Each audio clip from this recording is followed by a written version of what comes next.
Hello viewers, welcome to our channel. இன்றைய பதிவில் பார்த்திங்கன்னா நம்ம பார்க்க போகிற மூலிகை செடியின் பெயர் பார்த்திங்கன்னா கோபுரம் தாங்கி.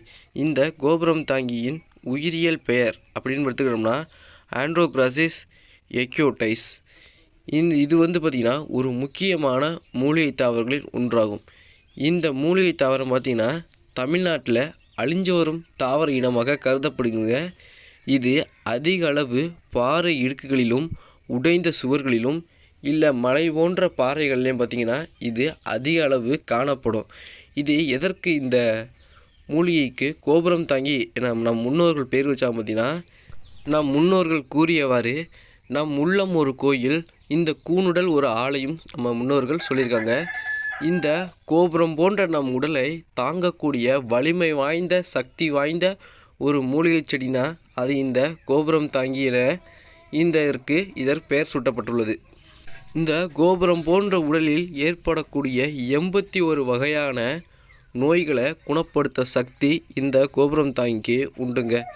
இந்த கோபுரம் தாங்கி இது எப்படி இந்த மலைகளில் இது எப்படி பரவும்னா, இதன் விதைப்பை ஒன்று இருக்கும்.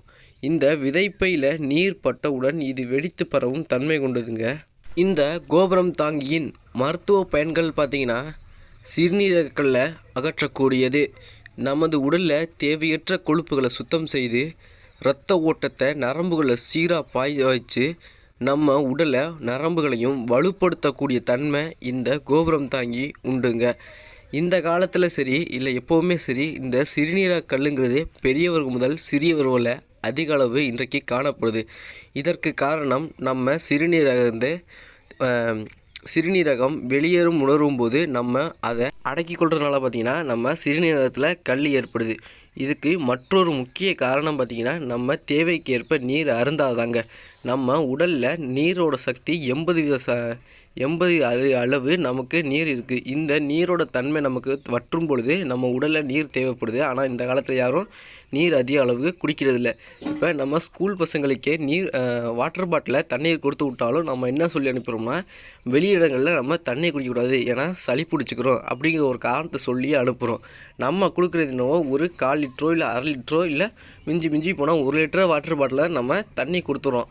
ஒரு நாளைக்கு எப்படியும் நம்ம 2 லிட்டர் 2.5 லிட்டராவது நம்ம தண்ணி குடிச்சே ஆகணும்.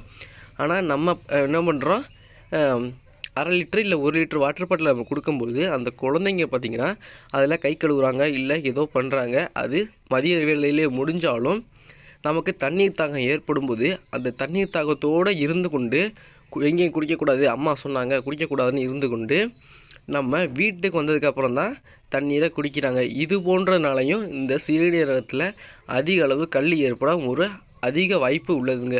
இதற்கு பார்த்திங்கன்னா இந்த கோபுரம் தாங்கி இலையையும் வில்வ இலையும் சாறையும் சம அளவு எடுத்து இந்த பனங்கற்கண்டு சேர்த்து நம்ம காலை மாலை என 2 வேளையும் நம்ம இதை கொடுத்து வந்தோம்னாவே இந்த சிறுநீரக கல் பார்த்திங்கன்னா கரைந்து சிறுநீரகத்தின் வழியாக வெளியேறி நம்ம உடல் கல்பமடையுங்க, அதாவது சுத்தமடையும்.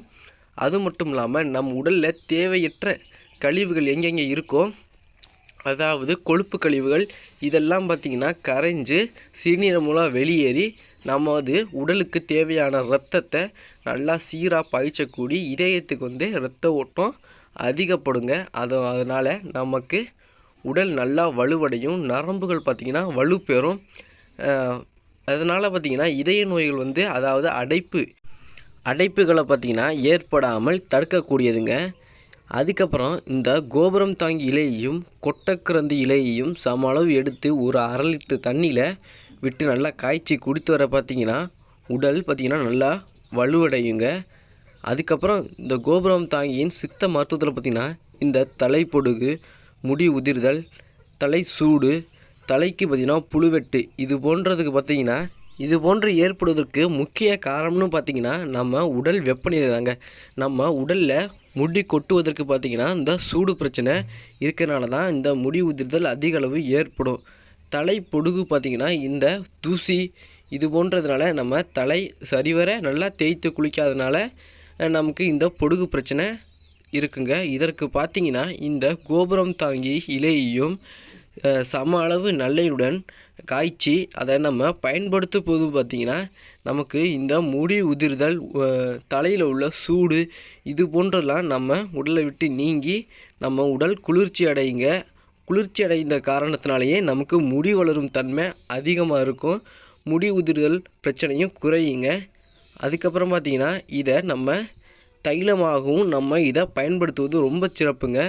இந்த கோபுரம் தாங்கியை நம்ம தைலம் செஞ்சு நமக்கு உடல் இப்போ காயம் பட்டாலோ இல்லை வீக்கம் அடைஞ்சலோ, அடிகாயம் அதாவது உள்காயம், இரத்தக்கட்டு இது போன்றதுக்கு பார்த்திங்கன்னா இந்த தைலத்தை நம்ம பயன்படுத்தும் போது பார்த்திங்கன்னா ரொம்ப சிறப்பாக இருக்குங்க. நன்றி. மீண்டும் ஒரு வீடியோவில் பார்ப்போங்க. இது போன்ற வீடியோக்களை தொடர்ந்து பார்க்க நம்ம சேனலை மறக்காமல் சப்ஸ்கிரைப் பண்ணிங்க. அப்படியே கூட ஒரு பெல்ட்னா ப்ரெஸ் பண்ணிங்க. அப்போ நான் போகிற வீடியோக்கெல்லாம் உடனுக்குடன் நோட்டிஃபிகேஷனாக வந்து சேருங்க.